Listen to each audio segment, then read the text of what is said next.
Assalamualaikum warahmatullahi wabarakatuh. Perkenalkan, kami dari kelompok 3. Di sini kami akan mempresentasikan tentang tugas besar pengantar manajemen bisnis tentang bisnis plan. Di sini kami membuat bisnis tentang rendang, yaitu onigiri rendang. Sebelumnya, bisa di slide, di next. Perkenalkan, saya Salsa Rizky Damayanti dengan NRP 1025. Selanjutnya ada teman saya, Haikal, dengan NRP 114048 dan Andrean dengan NRP 1094. Bisa di next.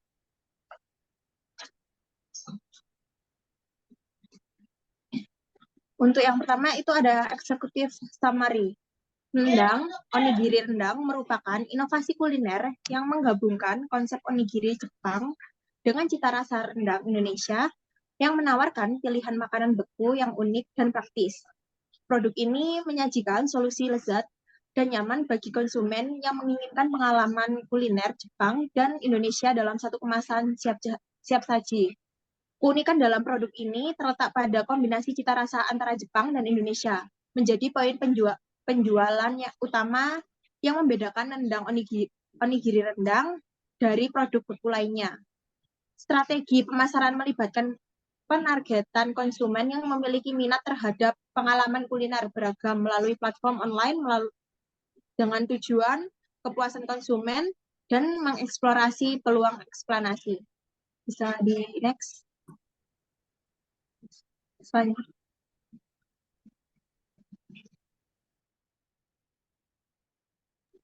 Oke, selanjutnya akan dijelaskan oleh teman saya, Haikal. Oke, yang pertama ada pendahuluan. Yang pertama adalah latar belakang. Rendang sendiri lahir dengan memadukan konsep nasi kepal Jepang yang mudah dinikmati dan rendang khas Indonesia yang penuh bumbu.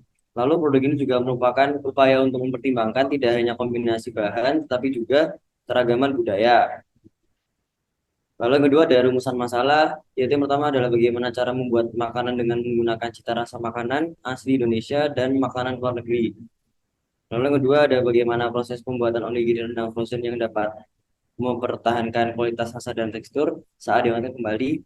Lalu ada bagaimana faktor-faktor yang mempengaruhi daya simpan dan keamanan pangan onigiri rendang frozen. Lalu yang ketiga ada tujuan. Tujuan untuk mengetahui cara membuat makanan dengan menggunakan cita rasa makanan asli Indonesia dan makanan luar negeri. Untuk mengetahui proses pembuatan onigiri rendang frozen yang dapat mempertahankan kualitas rasa dan tekstur saat dihangatkan kembali. Lalu yang ketiga ada untuk mengetahui faktor-faktor yang mempengaruhi daya simpan dan keamanan pangan onigiri rendang frozen. Lalu yang keempat ada luaran yang diharapkan. Rendang atau onigiri rendang frozen diharapkan menghasilkan produk onigiri rendang yang mempertahankan rasa dan tekstur optimal setelah dihangatkan kembali. Lalu dengan daya simpan yang lama dan pengemasan yang melindungi dari perubahan kualitas.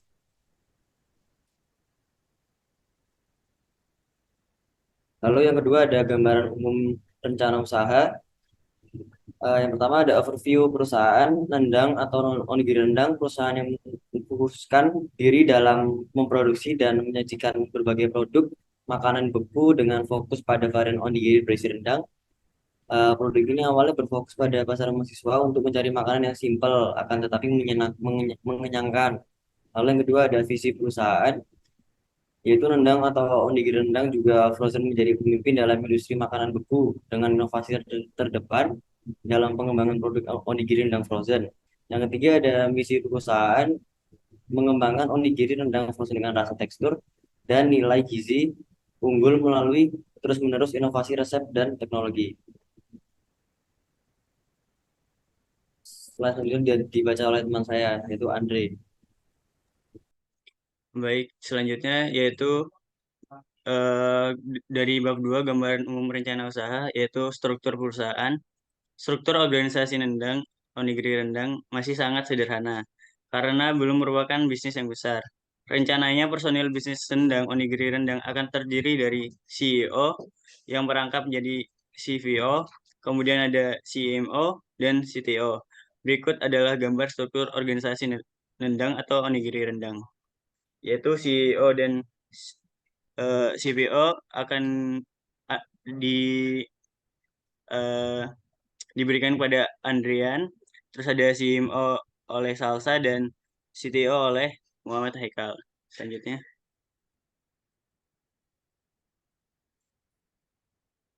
yang kelima adalah gambaran produk atau deskripsi produk. Nendang atau onigiri rendang merupakan sebuah makanan kekinian yang telah diinovasikan dengan makanan tradisional atau makanan asli Indonesia. Onigiri adalah makanan yang berasal dari negara Jepang, terdiri dari nasi yang dibentuk menjadi segitiga atau bulat dan dilapisi dengan selembar rumput laut atau nori. Dan di situ ada gambaran dari onigiri rendang. Oke, next.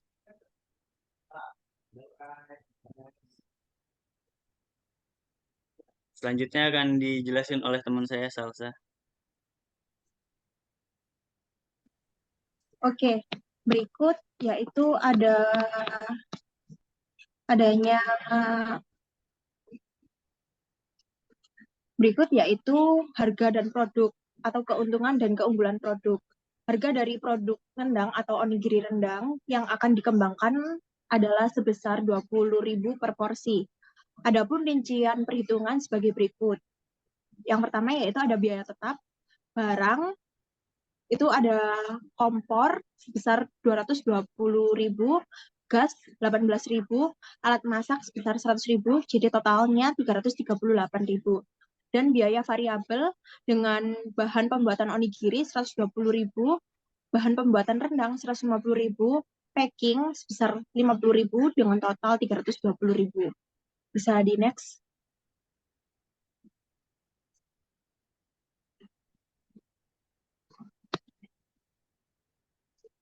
Lalu ada biaya per unit. Biaya yang per unit pada produk nendang atau onigiri rendang adalah 13.500 per porsi. Adapun perhitungannya sebagai berikut.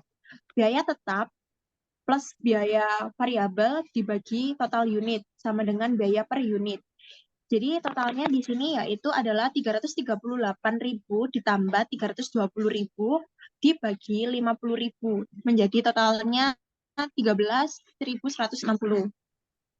Dan keuntungan per unit dari produk rendang onigiri rendang sendiri sebesar 6.500 per unit. Adapun perhitungannya sebagai berikut. Harga jual per unit 20.000, biaya per unit 13.500 dengan keuntungan 6.500. Bisa di next.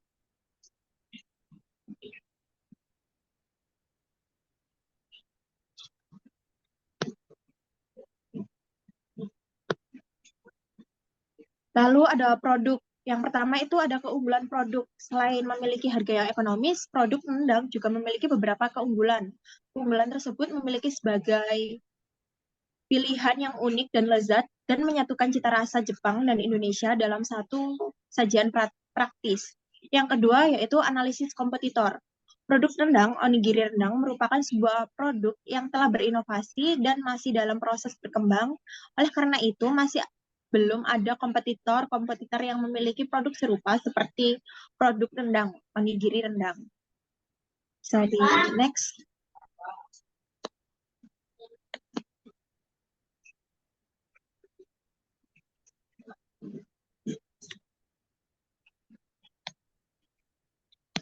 Oke, untuk penjelasan model STP dan TAM Samsung bisa dijelaskan oleh rekan saya Haikal. Untuk Haikal Oke, dipersilakan. untuk yang ketiga produk, nomor 3 adalah analisis model STP dan TAM Samsung. Model STP atau segmentation, targeting, dan positioning. Segmentasi ini dilakukan dengan membagi pasar ke dalam kelompok berdasarkan variabel demografis seperti usia, jenis kelamin, dan pendapatan. Lalu ada umur, anak-anak hingga dewasa, jenis kelamin semua jenis kelamin, pendapatan konsumen golongan menengah ke atas dan golongan menengah ke bawah. Lalu yang kedua ada targeting. Target pemasaran produk rendang atau onigiri rendang adalah anak-anak, remaja hingga dewasa. Hal ini disebabkan karena produk rendang memiliki tampilan kekinian dan menarik bagi anak-anak dan remaja, dan juga rasa yang lezat dan bergizi juga akan menjadi hal yang menarik bagi konsumen dewasa. Terlebih untuk para remaja atau dewasa yang memiliki hobi mencari makanan yang modern dan kekinian, namun tidak menghilangkan ciri khas negara Indonesia. Lalu ada positioning. Pada produk Nandang memiliki inovasi yang menggabungkan citra rasa makanan asli Indonesia dan makanan luar negeri dengan rasa yang lezat dan memiliki kandungan yang bergizi dan mampu memberikan kesan kekinian. Hal ini juga akan membuat konsumen lebih menyukai dan tertarik pada produk rendang yaitu onigiri rendang. Lalu ada TAM, Total Addressable Market, SAM, Serviceable Available Market, dan SOM, Serviceable Obtainable Market. TAM sendiri Total Addressable Market, deskripsinya total pasar potensial untuk produk onigiri rendang frozen di seluruh dunia. Lalu ada target semua konsumen global yang berpotensi membeli produk onigiri rendang frozen. Lalu ukurannya jumlah keseluruhan konsumen global yang tertarik pada produk ini. Untuk yang SAM, Serviceable Available Market, diskusinya pasar yang dapat dijangkau dengan sumber daya dan kapabilitas perusahaan Anda. Lalu yang kedua ada target konsumen global yang memenuhi kriteria seperti preferensi rasa, kesadaran gizi, dan keinginan untuk mencoba makanan beku yang inovatif. Lalu ada ukurannya sebagai sebagian dari TAM yang dapat diakses oleh perusahaan Anda. Lalu yang terakhir, yang ketiga adalah SOM, Serviceable Obtainable Market. Untuk deskripsi dari SOM ini, pasar yang dapat dijangkau dan dikuasai oleh perusahaan melalui strategi pemasaran dan operasional yang efektif. Lalu yang kedua ada target konsumen global yang tertarik dan puas dengan produk onigiri rendang frozen dari perusahaan Anda. Lalu yang ukuran ada subset dari SAM yang dapat dicapai dengan sumber daya yang dimiliki perusahaan. Itu saya yang dibaca oleh teman saya, yaitu Andre. Baik, selanjutnya yaitu yang keempat, yaitu strategi pemasaran. Yang pertama, kami akan menggunakan kemasan produk yang menarik. Yang kedua, membuat foto produk yang unik. Yang ketiga, membuat website perusahaan. Yang keempat, membuat promosi melalui media sosial.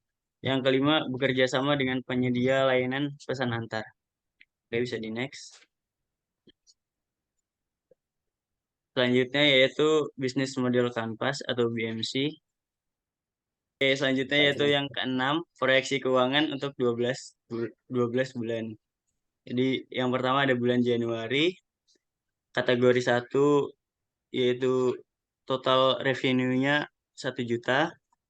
Terus untuk cost-nya kategori 1 sekitar sekian dan menghasilkan keuntungan sekian, sehingga total dalam 1 bulan bisa mendapatkan keuntungan sekian.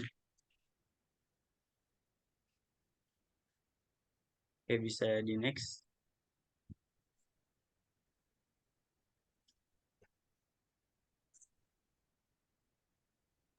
Oke, berikut sekian presentasi dari kelompok kami, kelompok 3. Sekian, terima kasih. Mohon maaf apabila ada kekurangan dan kelebihannya. Assalamualaikum warahmatullahi wabarakatuh.